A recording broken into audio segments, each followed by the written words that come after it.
بسم اللہ الرحمن الرحیم۔ اولاد نرینہ کے لیے جن کی اولاد نہیں ہوتی ہے ان کے لیے یہ ایک عمل ہے، آپ اس عمل کو کریں انشاءاللہ العزیز اللہ رب العزت آپ کو بھی اولاد سے نوازیں گے۔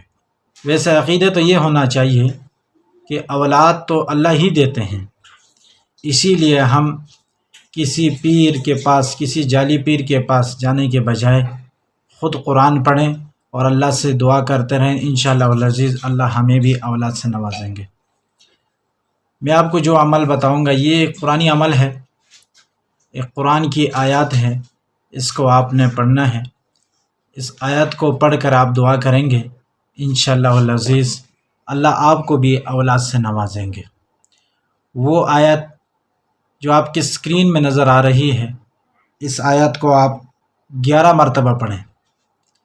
اس آیت کو آپ 11 مرتبہ پڑھیں اور پڑھنے کے بعد کسی میٹھی چیز پر دم کر کے کھائیں تو انشاءاللہ العزیز اللہ آپ کو بھی اولاد سے نوازیں گے۔